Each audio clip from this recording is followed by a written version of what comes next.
Hare Krishna. My name is Pujya Vishnupriya Devidasi. I am initiated by His Holiness Jayapataka Swami Maharaj. To share something how I began my journey in ISKCON and especially into Krishna consciousness. It's a very strange experience for me because as a profession I worked in the media and Bollywood industry, and it's completely contradictory. I mean, I'm still working in the same industry, but it was a big challenge for me, to stay in the same atmosphere following Krishna consciousness. To begin with, as a kid, I used to visit the temple mostly for festivals like Janmashtami or Ram Navami. But that was only, when you come to do a kalash or when you come to have the prashadams at Govinda's. That was the only time I used to come with my parents. But I remember my father telling me that I used to crawl to Srila Prabhupada's altar and say that he is my grandfather. And there were times they had to drag me, pull me from the altar and say, no, he's not your grandfather, he's Srila Prabhupada, the founder, Acharya of ISKCON. But that's what I've been told, that as a kid, I used to claim that no, he is my grandfather. Now how, I do not know. With time passed, I started my further studies, and as we all know, when we move to our college life, we forget everything. I mean, we are not so religious, or we are not so much. A spiritual introduction was never there to me. It was only that, okay, there are deities of Radha Krishna who are beautiful, attractive. That was the only reason when I used to come, take darshan, take prasad and go. Some years back, around in 1999, I attended the Rath Yatra. In Rath Yatra function, Haridas Prabhu from ITV, he gave me an opportunity to anchor one of the Rath Yatra's show. And that was the first time I got introduced to ISKCON spiritual leaders, sannyasis, gurus. And that's the first when I even got introduced to my Guru Maharaj. When I saw him first, it was, I didn't knew what a sannyasi is because I was not knowing the philosophy at all. After interviewing him, talking to him, I started becoming regular, coming to visiting temple regularly, started attending the programs. And when I attended the programs, it was not like, it was very youthful. It was not unlike, what people think, those pravachans or classes or lectures. It was none of those. Very practical, not at all, forcing you into religion. That's when I got introduced to spirituality. That's when I knew who am I. I mean, I'm just not this body. I was all this while, all of us do that. All of us just relate ourselves as a body, but not as a soul. But that's because we are lacking the knowledge. And to give a personal attention, ISKCON was a base, to give a personal attention in each and every person walking in and converting that person into a devotee. But the only thing what we need to give is a little bit of commitment and trying and inquisitiveness. Of course, unless and until you ask questions, you won't get your answers. So that started getting developed when I started attending programs about various questions. I used to ask the silliest questions to my Guru Maharaj or to the ISKCON leaders and keep asking them about, but how could you say that we are not body and we are spirit souls? And that's when I got my answer. There were times when there were festivals, a lot of culture programs, wherein we started participating, which was kind of, you could say, earlier when I was not that serious. It was a kind of opportunity, probably like a break, from a daily routine. So it was like, okay, come participate in the cultural programs, the dance, drama, and take a break from your daily routine. So it really, this kind of functions, programs, it really helped. Other than that, there were CDs, there were beautiful kirtans, which really helped. I started my chanting immediately. The next day I met my Guru Maharaj. When I started chanting, I never had a dedication. It was just like, okay, let's try. What happens? Let's see. I mean, it was not that I was fully dedicated or fully surrendered, and then I took the japa beads in my hand, or maybe out of some grief or some problems, there was no problems at all. I was like completely a material girl, with friends, with colleagues, in the college life, enjoying the college life and not understanding anything about the philosophy. But it was just following instructions of His Holiness Jayapataka Maharaj. I took the beads and I started chanting. I said, okay, let's see, it's a challenge. Let's see whether it makes any difference. I'm any which ways happy. But when I started with like 4 rounds, 6 rounds, then 8 rounds, I felt a huge difference about everything. I mean, I was not knowing what was taking me closer to the philosophy. It was of course Srila Prabhupada's books which made me read and understand better.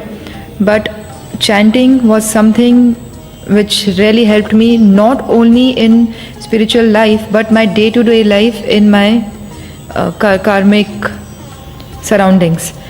It's like a meditation. I mean, you don't have to really sit in a yoga position, or probably do all those asanas, or try all the various kind of art of livings, because it doesn't help.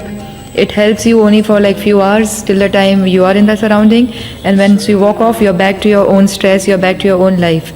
But chanting was something which actually helped me on a daily basis. We could chant wherever you are.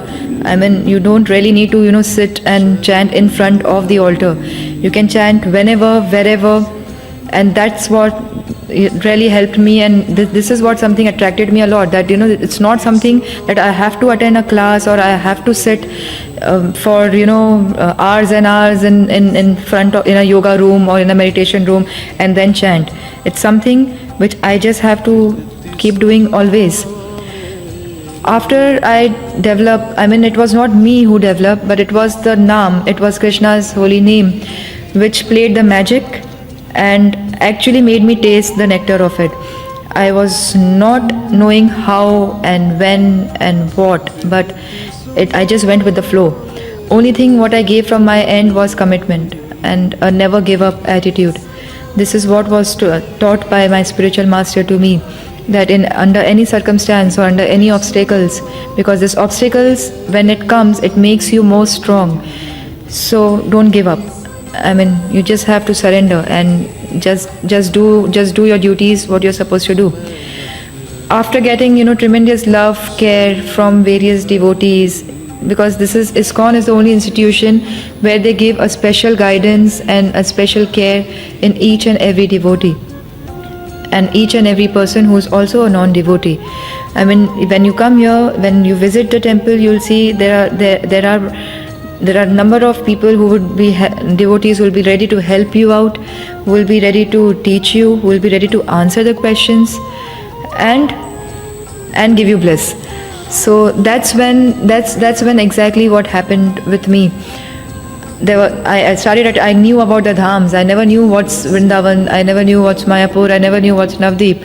But the experience going over there itself helped me a lot. We go for a vacation, we go for a mini vacation, maybe to Goa or maybe to Bangalore or maybe to any hill station. We go there, but we won't feel that serenity and bliss and the purity what we feel in this dham. And that also in the association of spiritual leaders, in the association of your spiritual masters. It's an experience what you have to feel it your own self. And this is what motivated me even more further, because it was not that somebody was teaching me, it was not that I was just hearing and then believing, it was something what I was experiencing myself. So the best is that we experience, we know that we are not this body but a soul. Try to know more and more detailing about it and try to work towards it. Then my interest was, after knowing the philosophy, my interest lied in the topic law of karma. When I read a lot of Srila Prabhupada books, I tried to understand and then it all affects to us, even in our material life. When we do something wrong, it comes back to us in the same form, and that's where the problem arises. So these things actually help me, to think deeper, that in the first basis, why the problem should arise, why are we suffering, what is the solution that we can just get away from all this. And that was the answer when I got that, yes, to get away from all this, there is only one solution. There's the chanting of the Hare Krishna Mahamantra. That is Hare Krishna, Krishna Krishna, Hare Hare, Hare Rama, Rama Rama, Hare Hare. Only the Mahamantra could help you and help you realize more and more within you. Except for the Mahamantra, there is no other solution I could find. And this not only gave me a calm mind, which can help me materially work, grow, because there is a lot of stress in our professions, in our daily professions, in our daily routines which we go through. And if we do not have a calm mind or a healthy body or a healthy soul, we won't be able to tackle the situations. The best part, what I like about ISKCON, was that you don't have to leave your jobs, your professions, or your surroundings and, just surrender everything and come and join them. No. The best part was that you can be where you are, but only get yourself self-realize. What they taught was for not their benefit, but what they taught was for my own benefit, because it helped me getting myself self-realize. It helped me making myself into a calm person. It helped me in controlling my anger, greed, desires, because in the end, if we know what are the results. Anger takes us nowhere, it just burns house. Greed takes us nowhere. I mean, if we do greed and if we harm or if we cheat others, because of the law of karma, it comes back to us, and then we suffer and we cry further.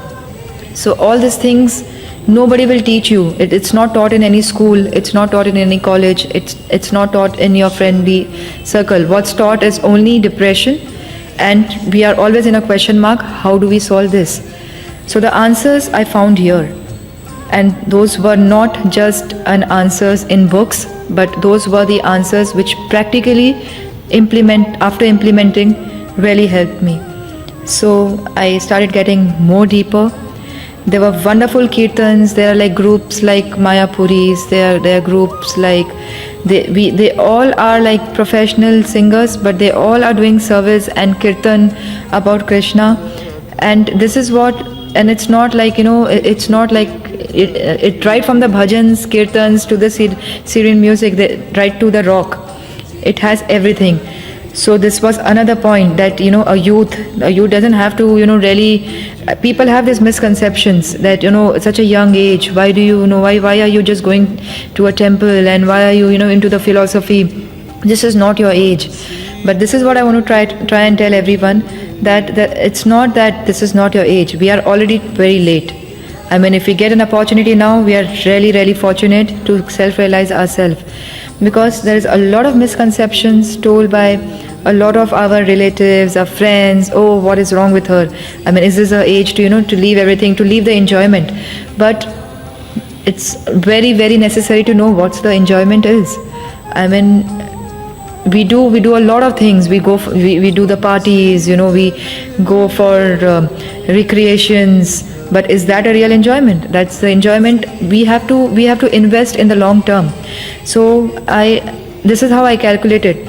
I mean, this enjoyment, what I do with the material friends, lasts only for half an hour, 15 minutes, or the night. What about tomorrow? Again, back to the same stress. So let's think about the enjoyment which lasts forever. And the enjoyment in Krishna consciousness is like called bliss. You are always blissful in any situation. It practically makes you stronger. It makes you confident. It not only makes you confident, but everything. I mean, all the positive qualities is in you. So what's the harm? I mean, if you just becoming positive, I think there is no harm in following and continuing the same. So that was my only request, that to all our youth outside, that there is nothing as a correct age to come closer to Krishna conscious philosophy. Krishna conscious philosophy is nothing but getting self-realized, knowing that who you are, where do you belong and where do you have to go.